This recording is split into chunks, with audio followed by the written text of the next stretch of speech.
Nous saluons tout le monde et moi bien content que nous ensemble aujourd'hui dans le cadre de présentation série de vidéos que nous gagnons sur le message chrétien. M'a profité pour saluer et remercier tous les amis qui fait nos part de commentaires, toujours liker les vidéos, qui partagent. Je crois que vous faites ça plus, vous faites ça plus.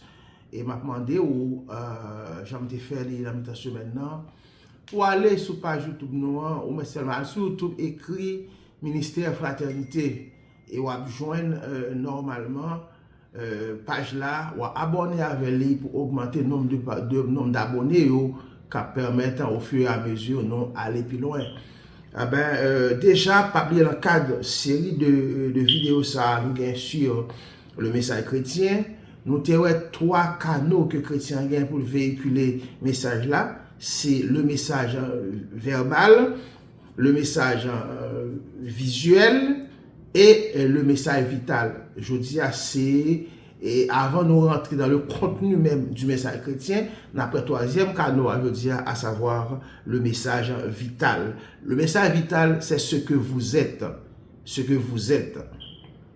La Bible dit, nous sommes ce que nous sommes par celui qui nous a créés et nous met aux yeux de tous. Cela veut dire que nous avons un Dieu qui nous connaît et qui veut maintenir une relation cordiale avec nous. Donc, le message chrétien ne doit pas, mes frères, mes sœurs, se véhiculer seulement à travers des paroles et des gestes. Mais le message chrétien doit aussi véhiculer à travers le chrétien elle-même, à travers la vie chrétienne même. Ce que nous avons appelé la vie intérieure du chrétien.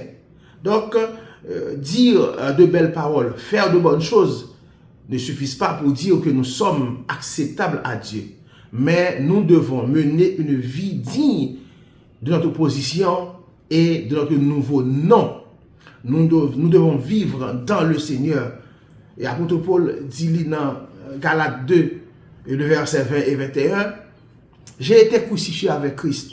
Si je vis maintenant, ce n'est plus moi qui vis, mais c'est Christ qui vit en moi. Si je vis dans la chair, je vis aussi dans l'esprit par le Christ. » Donc, mes frères, mes sœurs, la vie intérieure du chrétien, ça compte beaucoup pour le Seigneur. On dit, notre vie intérieure doit traduire au jour le jour ce que nous sommes. Le message vital est marqué par la réalité même de la vie intérieure en Jésus-Christ. Le message vital est marqué par la réalité de la vie chrétienne, de la vie intérieure en Jésus-Christ. Il faut souligner ça, que l'état de l'esprit change seulement quand nous concevons ce que nous croyons et acceptons ce que nous entendons. C'est à partir de là que l'état d'esprit va changer. Ok? C'est à partir de là que l'état d'esprit va changer. Et à travers le message vital, ce que nous sommes en Christ, ou qu'à dire belles paroles, ou qu'à dit belles paroles, ou qu'à faire belle action, et pourtant à l'intérieur, la vie intérieure quoi mener avec Christ n'est pas acceptable ou bien n'est pas représenté en rien. Donc maintenant, la réalité de la vie chrétienne, mes frères, elle se réfère à une dimension spirituelle et personnelle de la foi chrétienne.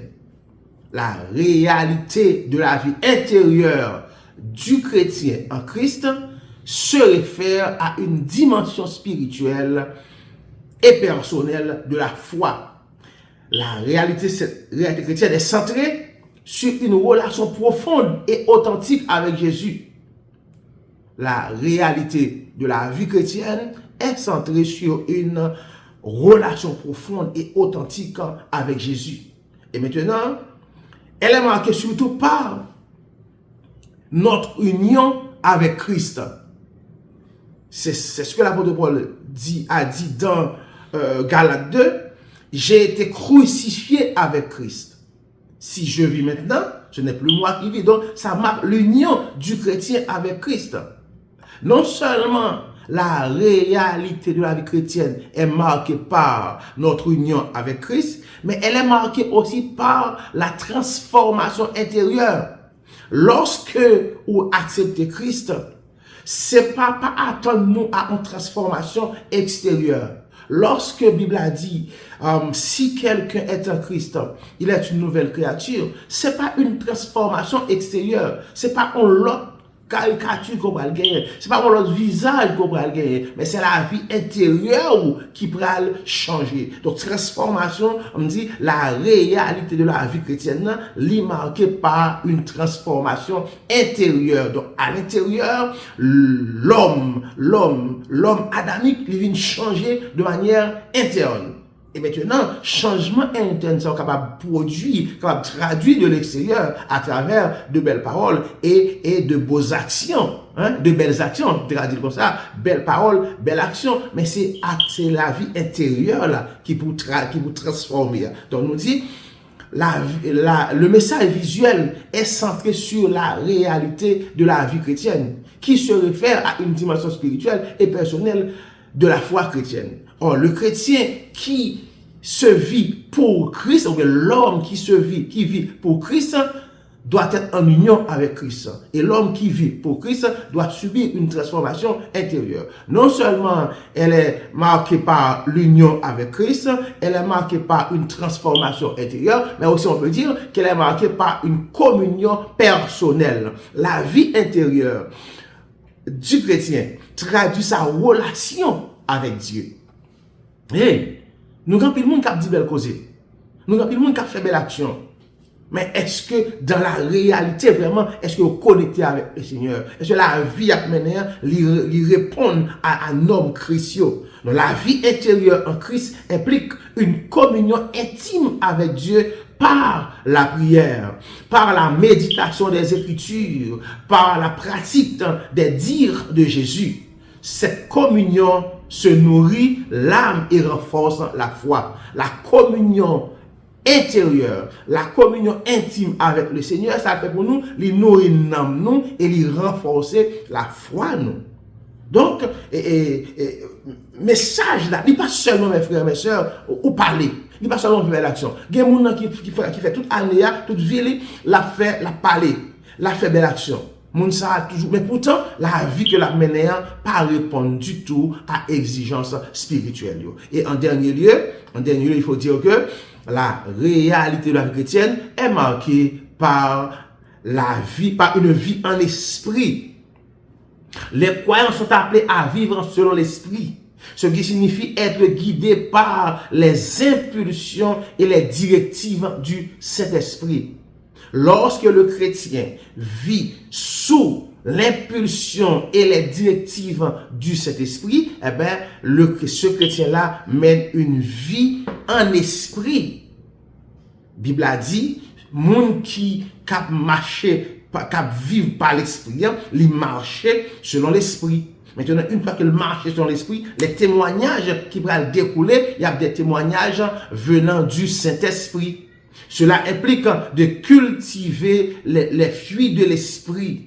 L'esprit comme l'amour, la joie, la paix, la patience, la bonté. Jean, texte là, décrit là, mes frères, mes sœurs, mes amis. Il est important à ce que nous comprenions que nous appelons pour nous véhiculer message chrétien, message chrétien à travers la vie que nous menons. Au monde qui est à côté, eh ben, il parle de belles paroles. La capable dit qu'on c'est chrétien, li ka fait belle action, li ka dit qu'on c'est chrétien, mais lorsque on vivre la vie intérieure, lorsque on vivre en communion avec le Seigneur lui-même, il va dire oui ou c'est mon qui marche avec. Yo ka dit c'est chrétien. Yo ka penser qu'on c'est chrétien à travers action, à travers la parole. Mais si la vie ou mener pas grand pour bon Dieu connaît que la vie pas grand pour avec lui. Et nous pas venir là non pour nous faire mon plaisir, pour nous parler pour nous faire mon plaisir, pour nous parler pour nous attirer pour nous râler mon sur nous. Non, nous venons non seulement pour nous faire travail bon Dieu, pour nous ramener mon vers bon Dieu, mais pour nous-mêmes pour nous être connectés avec bon Dieu. Or, nous avons été connectés avec le Seigneur, avec Jésus, lorsque nous avons véhiculé le message de manière vitale, nous vivons la vie intérieure du chrétien. Nous campons là et nous avons encore pour une autre vidéo.